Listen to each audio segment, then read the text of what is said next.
ಮೂಡ ಬಗ್ಗೆ ಚರ್ಚೆ ಮಾಡ್ತಾ ಇದ್ದೀರಿ. ಯಾವ ನೈತಿಕತೆ ಇಟ್ಕೊಂಡಿದ್ದೀರಿ ನೀವು? ಯಾವ ನೈತಿಕತೆ ಇದೆ? ನೀವು 15 ಸೈಟ್ ತಗೊಂಡಿದ್ದಕ್ಕೆ ನಮ್ಮ ಆರೋಪ ಇಲ್ಲ, ಇನ್ನೂ 25 ಸೈಟ್ ಬರೆಸ್ಕೊಡಿ, ನಮ್ಮ ಆರೋಪ ಇಲ್ಲ. ಆಗ ಕಾನೂನುಬದ್ಧವಾಗಿ ಮಾಡಲಿಕ್ಕೆ ನಿಮಗೂ ಅಧಿಕಾರ ಇದೆ, ಈ ನಾಳೆ ಒಬ್ಬ ಬಡ ಬೋರೆಗೌಡನಿಗೂ ಅಧಿಕಾರ ಇದೆ ಕಾನೂನುಬದ್ಧವಾಗಿ ಮಾಡಲಿಕ್ಕೆ. ಅದ್ರಲ್ಲಿ ಆಗಿರ್ತಕ್ಕಂಥ ಪ್ರಕರಣ ಸಂಪೂರ್ಣವಾಗಿ ಕಾನೂನು ವಿರೋಧಿಯಾಗಿ ಮಾಡಿರ್ತಕ್ಕಂಥದ್ದು.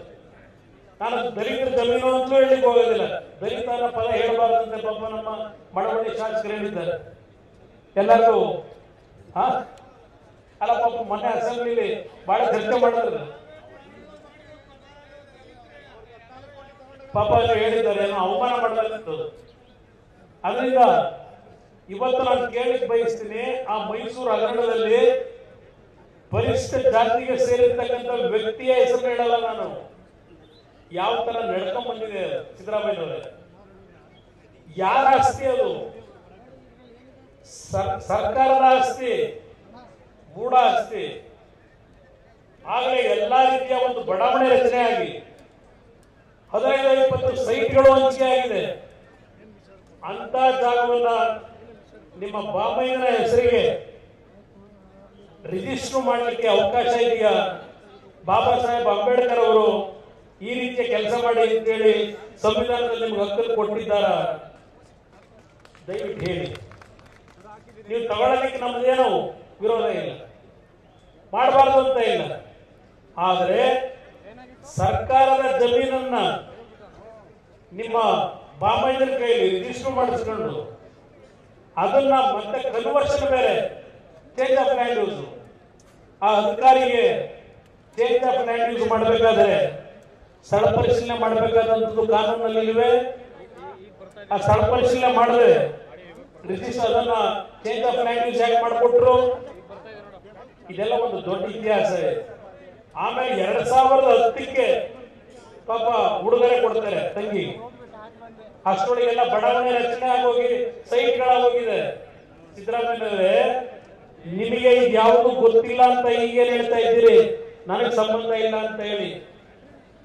62 ಕೋಟಿ ಅಂದ್ರೆ ವ್ಯಾಲ್ಯೂ ಅಂತ ಕೇಳೋದಿಲ್ಲ ಸಾರ್ವಜನಿಕವಾಗಿ. ಏನು ಸುಮ್ಮನೆ ನಮ್ಮ ಜಮೀನ ನೀವು ಅಕ್ರಮವಾಗಿ ಮೂಡದರೆ ಕಾನೂನು ಬಾಹಿರವಾಗಿ ಮಾಡಿ ನಮ್ಮ ಜಮೀನು ತಗೊಂಡ್ಬಿಟ್ಟಿದ್ರಿ ನೀವು. ಇವತ್ತರ ವ್ಯಾಲ್ಯೂ 62 ಕೋಟಿ ಕೊಡಿ ಅಂತ ನೀವೇ ಕೇಳಿದ ಮೇಲೆ ಅಲ್ಲಿಗ ಘಟನೆಗಳು ಏನ್ ನಡ್ಕೊಂಡ್ ಬಂದಿದೆ ನಿಮ್ ಗಮನಕ್ಕೆ ಬರದೆ ನಡೆದಿದೆಯಾ? ನೀವು ಮುಖ್ಯಮಂತ್ರಿಗಳಾಗಿ ನಿಮ್ಮ ಅಧಿಕಾರವನ್ನ ಪ್ರಭಾವವನ್ನ ಅಲ್ಲಿ ಬೀರಲಿಲ್ಲ ಅನ್ನೋದಕ್ಕೆ ನಿಮ್ಮ ಕೈಯಲ್ಲಿ ಹೇಳಲಿಕ್ಕೆ ಸಾಧ್ಯ ಇದೆಯಾ ಈಗ? ಇದು ನಮ್ಮ ಪ್ರಶ್ನೆ.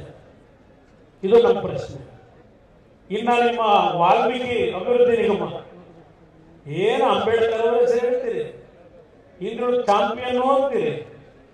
ಅಂಬೇಡ್ಕರ್ ನಮ್ಮ ವಾಲ್ಮೀಕಿ ಅಭಿವೃದ್ಧಿ ನಿಗಮದಲ್ಲಿ, ಅದು ಬಹುಶಃ ವಾಲ್ಮೀಕಿ ಅಭಿವೃದ್ಧಿ ನಿಗಮ ನಾನು ಯಡಿಯೂರಪ್ಪನವರು ಅವತ್ತು ಮೈತ್ರಿ ಸರ್ಕಾರ ಮಾಡಬೇಕಾದ್ರೆ ವಾಲ್ಮೀಕಿ ಅಭಿವೃದ್ಧಿ ನಿಗಮ ಮಾಡಿದ್ದು ಅಂತ ಕಾಣಿಸ್ತದೆ. ನಾವು ಮಾಡಿದ್ದು ಆ ಸಂದರ್ಭದಲ್ಲಿ. ಅದು ಇವತ್ತು ಪಾಪ ನೀವೇ ಹೇಳ್ತಾ ಇದ್ದೀರಿ, ಅಶೋಕ್ ಅವರು ಹೇಳಿದಂತ ರೀತಿಯಲ್ಲಿ 187 ಕೋಟಿ ಅಲ್ಲ, ಬರೀ 89 ಕೋಟಿ ಅಂತ ನೀವೇ ಒಪ್ಪುಗಳು. ಯಾವ ಮುಖ ಎತ್ಕೊಂಡಲ್ಲಿ ಕೆಂಗಾಲರ ಮಂದಿರ ಕಟ್ಟಿಸಿರ್ತಕ್ಕಂಥ ವಿಧಾನಸೌಧದಲ್ಲಿ ಈಗಲೂ ರಾಜಾರೋಷವಾಗಿ ಮುಂದುವರಿತಿದ್ದೀರಿ. ವಿಧಾನಸಭೆ ಕಲಾಪದಲ್ಲಿ ಚರ್ಚೆ ಮಾಡಲಿಕ್ಕೆ ಕದ್ದು ಪಲಾಯನವಾದ ಮಾಡಿ, ಇಲ್ಲ ನೀವು ಅದೆಲ್ಲೂ ಆಯೋಗ ಮಾಡಿದೀವಿ, ಆಯೋಗದ ಮುಂದೆ ಕಂಪ್ಲೇಂಟ್ ಕೊಡಿ ಅಂತ ನೀವು ಹೇಳ್ತೀರಿ. ಯಾರು ಕೇಳಿದ್ರು ನಿಮ್ಮನ್ನ ಆಯೋಗ ಮಾಡಿ ಅಂತ ಹೇಳಿ, ದೇಶ ಆಯೋಗನ ಇಲ್ಲ ನಾವು ವಿರೋಧ ಪಕ್ಷಗಳು ಕೇಳಿದ್ವ ನಿಮಗೆ? ಇಲ್ಲಿ ಚರ್ಚೆಗೆ ಬಂದರೆ ಇವರ ನಿಜವಾದ ಬಣ್ಣ ಬೈಲಾಗುತ್ತೆ ಅಂತ ಹೇಳಿ ಕದ್ದೋಡೋದಂತ ಹೋದಂತಾರೆ ನೀವು. ಇಲ್ಲಿ ಪ್ರಹ್ಲಾದ್ ಜೋಶಿ ಅವರು ಹೇಳಿದ್ರು, ಪಾಪ ಮೊನ್ನೆ ಒಂದು ಪ್ರಜಾವಾಣಿಯಲ್ಲಿ ನೋಡಿದೆ, ಒಂದು ದೊಡ್ಡ ಪ್ರಾಯೋಜಿತ ಜಾಹೀರಾತು, ಅದು ಪ್ರಾಯೋಜಿತವಾದಂತ ಇಂಟ್ರೋ. ಅದು ಬಹುಶಃ ದೇಶದ ಇತಿಹಾಸದಲ್ಲಿ ಯಾವುದೇ ಮುಖ್ಯಮಂತ್ರಿ ಅವರ ಹೇಳಿಕೆಗಳನ್ನಾಗಲಿ ವಿಧಾನಸಭೆಯಲ್ಲಿ ಮಾತನಾಡಲಿಕ್ಕೆ ನೈತಿಕತೆಯನ್ನು ಕಳೆದುಕೊಂಡು ಪ್ರಾಯೋಜಿತವಾದಂತಹ ಒಂದು ಇಂಟ್ರೋ ಕೊಟ್ಟಿರ್ತಕ್ಕಂಥದ್ದು ದೇಶದ ಇತಿಹಾಸದಲ್ಲಿ ಇದೇ ಸಿದ್ದರಾಮಯ್ಯವರಿಗೆ ಆ ಒಂದು ಕೀರ್ತಿ ಹೋಗಬೇಕಾಗ್ತದೆ. ಇದು ನಡೆದಿರ್ತಕ್ಕಂಥದ್ದು. ಬಿಜೆಪಿ ಮತ್ತು ಜೆಡಿಎಸ್ ನಮ್ಮ ಕಾರ್ಯಕರ್ತರು ಇದನ್ನು ಅರ್ಥ ಮಾಡ್ಕೋಬೇಕಾಗ್ತದೆ. ಏನು ನಮ್ಮ ಪ್ರಾಂತಾಧ್ಯಕ್ಷರು ಹೇಳಿದ್ರು,